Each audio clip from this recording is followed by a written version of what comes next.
श्री शिवाय नमस्तुभ्यम दोस्तों, मेरे चैनल ओम रूही व्लॉग में आप सभी का स्वागत है।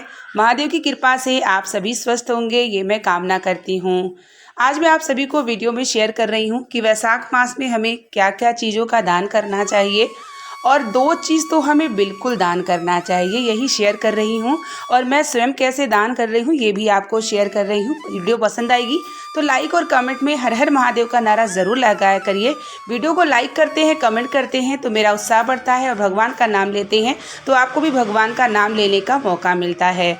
यहाँ पर सुबह सूर्य भगवान को जल देने के बाद सभी वृक्षों में जल डालते हैं, क्योंकि धूप बहुत तेज होती है और जल रोज़ ज़रूरत पड़ जाती है वृक्षों में। नहीं तो अगर धूप ज़्यादा पड़ती है, अगर आप जल रोज नहीं डालेंगे तो पेड़ सूखने लगते हैं।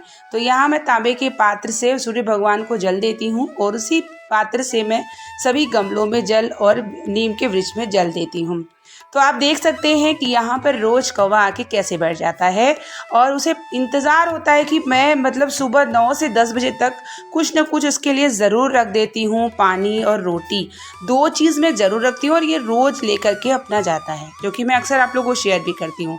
तो वैशाख मास में हमें सबसे पहला दान करना है जल का दान, क्योंकि गर्मी में अगर आप जल देते हैं, जल किसी को ग्रहण कराते हैं, दान करते हैं तो जल ही जीवन है। तो ऐसे में हमें जल का दान देखिए ज़रूर करना चाहिए। पशु पक्षी, अगर आपके आसपास घर के गाय बैठ जाए, गौ माता आ जाए या कोई भी जंतु आ जाए, जीव जंतु, उन्हें जल ज़रूर पिलाइए। तो मेरे घर के सामने ही गौ माता बैठ गई थी, तो मैं जो है देखी तुरंत रोटी के लिए और जल लेकर के बाल्टी में पानी लेकर के गई। और गौ माता जो है, इतना अच्छा मुझे लगा कि गौ माता ने रोटी खाई और जैसे ही जल पिया उन्होंने तुरंत जो है गोबर कर दिया। तो ये बड़ा अच्छा शुभ संकेत होता है कि जब गौ माता आपके द्वार पर गोबर करके चली जाती है ना, तो ये संकेत यह होता है कि माता लक्ष्मी की कृपा होती है, क्योंकि गोबर में, गाय के गौ के गोबर में जो है लक्ष्मी विराजती हैं। तो इतना, और मेरी बेटी भी मुझसे यही देख के सीखती है कि मम्मा रोटी दो, गौ माता आ गई क्योंकि मैं रोटी रखे रहती हूँ अपने रसोई घर में 3 से 4 रोज़, कि गौ माता आ गई तो उन्हें दूंगी, कौवे को रोज़ निकालती हूँ। तो वैशाख मास में हमें 2 संकल्प जरूर लेना है। सबसे पहला है जल का दान। जल का दान आप पशु पक्षी किसी भी रूप से आप जल का दान कर सकते हैं। जल का दान करते हैं तो पुण्य, अनंत पुण्य आपको प्राप्ति होगी। और या आप कहीं ऐसी जगह प्याऊ लगा सकते हैं जहाँ प्यासे लोग पानी आए और पी सकते हैं। यानी मिट्टी के घड़े का भी दान हमें करना चाहिए।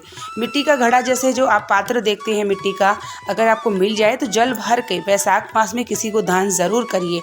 मिट्टी का पात्र, मिट्टी पात्र से भरा हुआ जल अगर आप दान करते हैं ना, तो आपके जीवन में ना इतनी पुण्य की प्राप्ति होती है, इससे बढ़ के पुण्य क्यों नहीं। कहा गया है जल ही जीवन।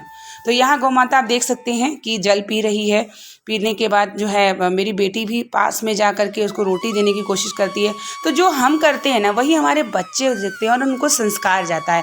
तो हम बहुत पढ़ा लिखा लें, ये मैटर नहीं करता। मैटर ये करता है कि आपका बच्चा कितना संस्कारवान है, इसको भी हमें करते रहना चाहिए। तो सबसे पहले 2 आपने देख लिया कि कौन कौन से दान करने हैं। जल भरा मिट्टी का पात्र आपको दान करना है और साथ ही जल का दान आपको ज़रूर करना है। और पूर्णिमा पड़ गई, एकादशी पड़ गई इस महीने की, जो वैशाख की है, अमावस्या पड़ गई, तो ऐसे में आपको छाता और चप्पल, ज़रूरतमंद को वस्त्र, और अगर आपके पास थोड़ा सा भी धन है तो कूलर पंखा भी अगर आप किसी को दे देते हैं ना, बहुत ही पुण्य आपको मिलता है।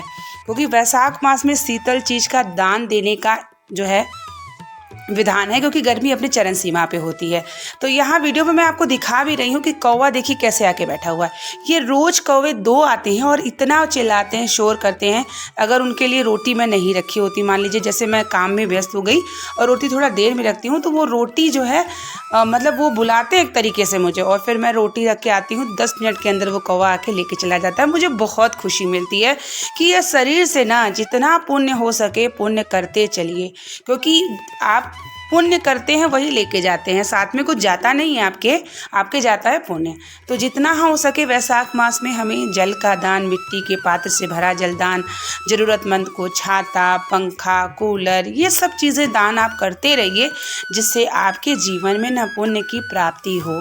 हर कार्य को करते हुए हमें जो है वैशाख मास में संकल्प ज़रूर लेना है।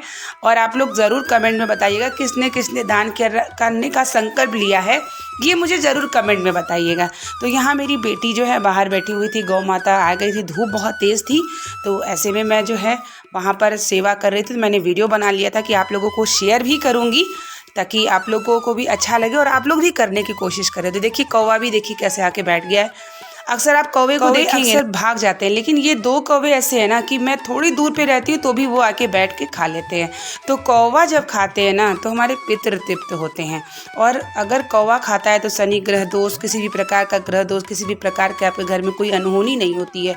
तो इसलिए ना जितना हो सके आप जल का दान ज़रूर करिए। आपके घर में कोई आए, मीठा पानी जल ज़रूर उसके पीछे जितना आप कर सकते हैं उतना ज़रूर करिए। और गौ माता की तो प्रतिदिन आपको जल और रोटी ज़रूर करना है। गौशाले में जा करके आपको कुछ न कुछ सेवा करते रहना है। गौ माता की जो सेवा करता है साक्षात सभी देवी देवताओं को आपका सेवा करने का सौभाग्य मिलता है। और गौ माता की सेवा करने से आपके घर में धन सुख समृद्धि हर प्रकार की, जो गौ माता की सेवा करता है ना, जब उसके भविष्य में बहू आती है तो अगर आपने देखा होगा संस्कारवान होती है, तो कहीं ना कहीं वो गौ माता की सेवा किए होते हैं, इसलिए वो उनके घर की जो बहू होती है वो संस्कारवान होती है और बहुत ही अच्छे विचार वाली होती है। तो इस तरीके से वैशाख मास में आप भी दान करने का संकल्प ज़रूर लें और अपने जीवन में जितना हो सके पुण्य करते रहें ताकि आपका जीवन अच्छा हो, श्रेष्ठ हो। यही मैं कामना करती हूँ। बने रहिए मेरे चैनल पे, जो भी जानकारी आपको प्राप्त हो और आप भी भगवान की भक्ति करके अपने जीवन को सार्थक करिए। मिलते हैं नेक्स्ट वीडियो के साथ, तब तक के लिए आप लोगों को श्री शिवाय नमस्तुभ्यम। हर हर महादेव। जय श्री राम, जय श्री राम, जय श्री राम।